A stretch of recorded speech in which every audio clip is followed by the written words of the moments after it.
Le cerveau est l'organe le plus complexe du corps de l'être humain. À lui seul, il possède entre 86 à 100 milliards de neurones. Il fait partie d'un système complexe nommé le système nerveux central. Le système nerveux central est le centre de contrôle ou encore le chef d'orchestre du corps humain. C'est grâce à ce système que nous pouvons penser, apprendre, parler et ressentir des émotions et des sentiments tels que l'amour, la joie, etc. Le système nerveux central nous permet aussi de marcher, de courir et de sauter comme bon nous semble.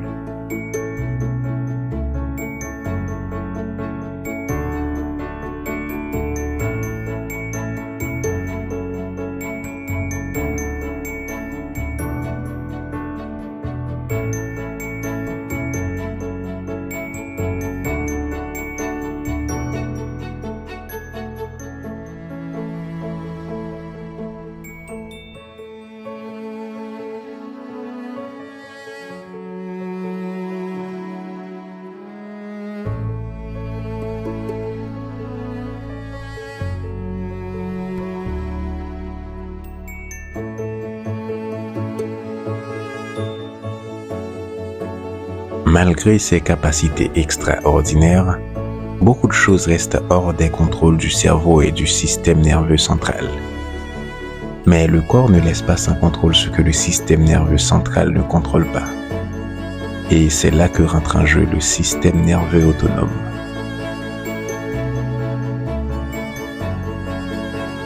Le système nerveux autonome travaille comme une machine dans notre corps. En collaboration avec le système nerveux central, son objectif, c'est de contrôler tout ce qui échappe au contrôle du cerveau. Il est divisé en 3 parties, dont le système nerveux entérique qu'on ne mentionne pas souvent, et le système nerveux parasympathique. Ces 2 systèmes s'occupent de ce qui se passe à l'intérieur du corps, comme la respiration, la digestion, la maintenance de notre fréquence cardiaque et aussi la relaxation.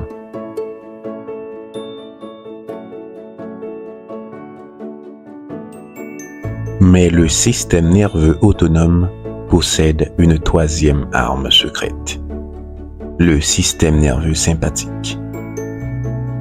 Le système nerveux sympathique est un système qui est activé quand la personne est stressée, quand elle est en colère ou quand le corps se trouve en danger. Peu importe que le danger soit sans conséquence ou peu importe que le danger soit grave et imminent. Imaginez une personne qui marche toute seule dans les bois. Et d'un coup, un bruit terrifiant s'installe. La personne remarque un tigre s'approchant vers lui.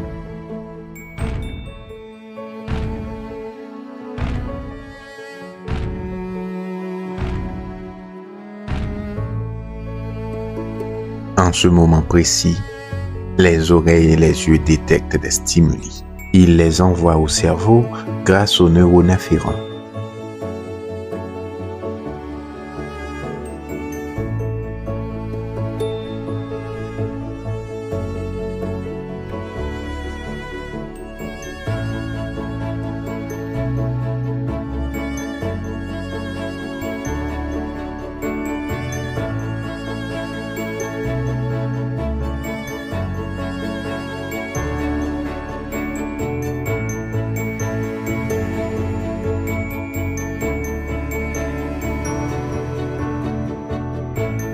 Et ces informations sont traitées dans le cerveau par le thalamus et l'amygdale. Ils les interprètent comme étant un danger.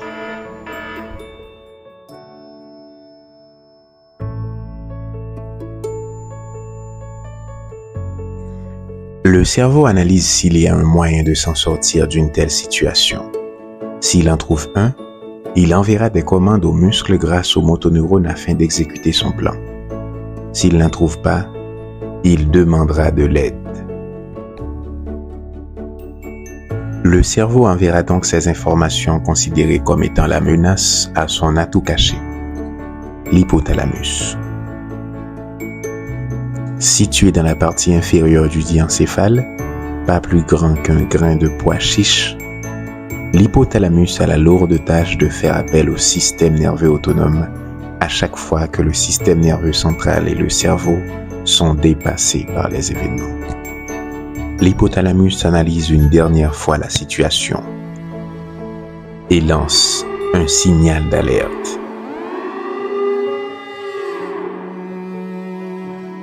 Le système nerveux sympathique, tel un lion réveillé de son sommeil, est activé. Le danger aura donc sa réponse. Quand le système nerveux sympathique est activé, il prend le contrôle de plusieurs parties du corps afin de mieux atteindre son objectif. Si la menace est diminuée ou si la menace est désactivée pendant que le système nerveux sympathique est encore activé, l'hypothalamus envoie une demande de désactivation rapide au système nerveux sympathique. Si la menace persiste, il continuera sa mission. Son objectif, préparer le corps à se protéger contre le danger. Et pour remplir cette mission, il proposera deux solutions possibles au cerveau. La première, combattre le danger. La deuxième, fuir.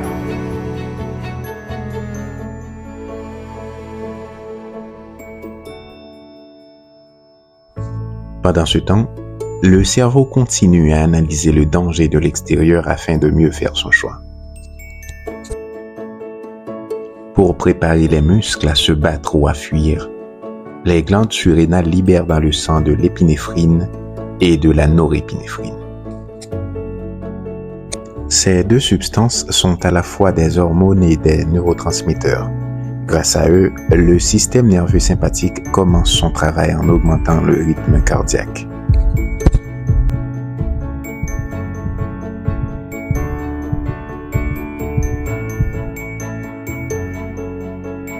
Ensuite, il augmente la pression artérielle pour permettre au maximum de sang de circuler vers les muscles et les organes vitaux.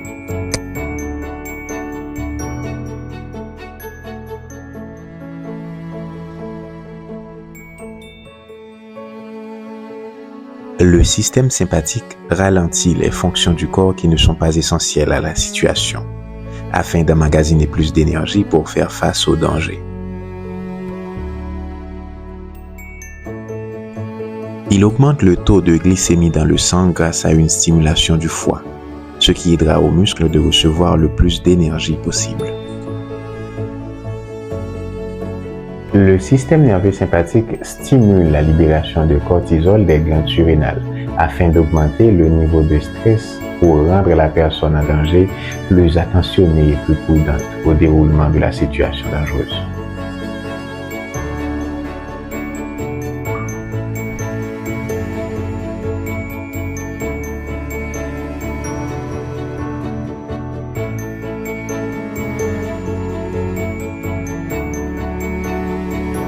Il augmente le diamètre des bronches afin de faire entrer plus d'oxygène au moment de la réponse face au danger.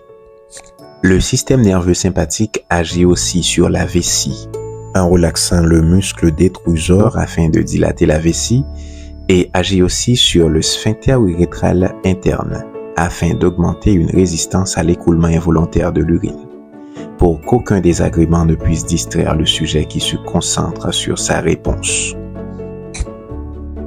Le système sympathique provoque la mydriase, ou la dilatation des pupilles, afin de garantir au cerveau une vision plus claire de l'environnement.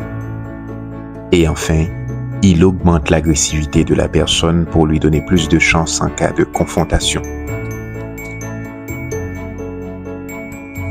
Une fois que le corps soit prêt, le cerveau doit prendre sa décision. Et pour ça, il n'a que deux choix possibles. Choix numéro 1, l'amygdale. L'amygdale décidera si la personne doit combattre ou si elle doit fuir. L'amygdale répond automatiquement si la menace est trop grande ou si la menace est insignifiante. Mais si la menace est de taille et que l'amygdale ne peut pas décider si la personne doit combattre ou si elle doit fuir, le cerveau transfère les informations au cortex préfrontal. C'est son deuxième choix.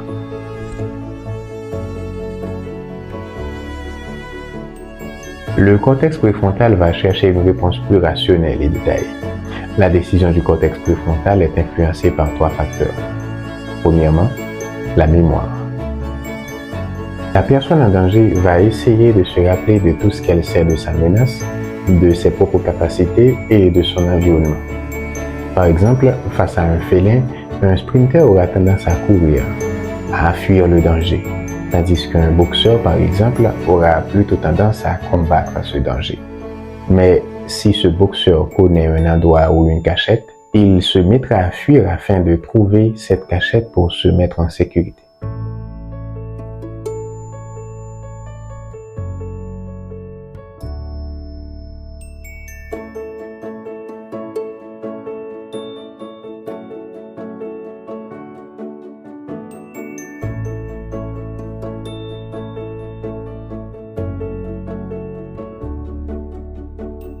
La deuxième chose qui influence les décisions du cortex préfrontal est le contexte social. Les garçons ont tendance à choisir le combat quand il y a une présence féminine.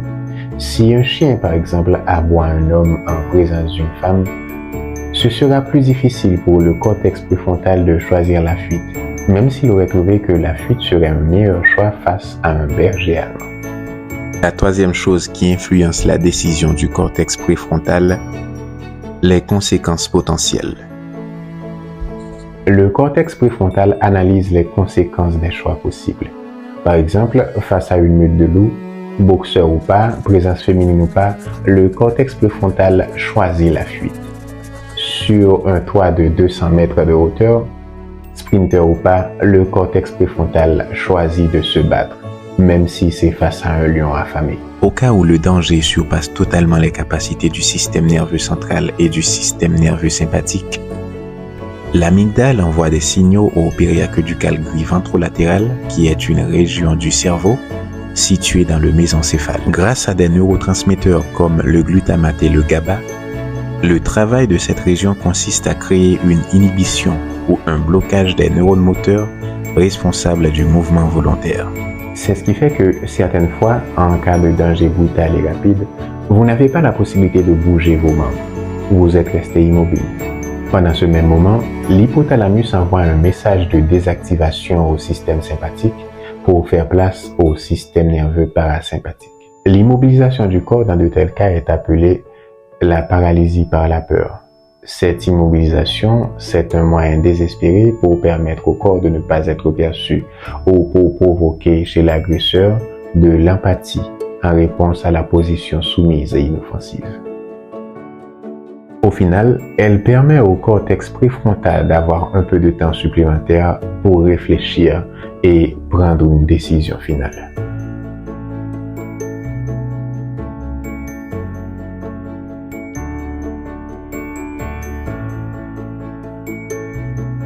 Le temps minimum que cela peut prendre de la perception du danger jusqu'à l'exécution du choix de défense varie de 6 secondes à plus.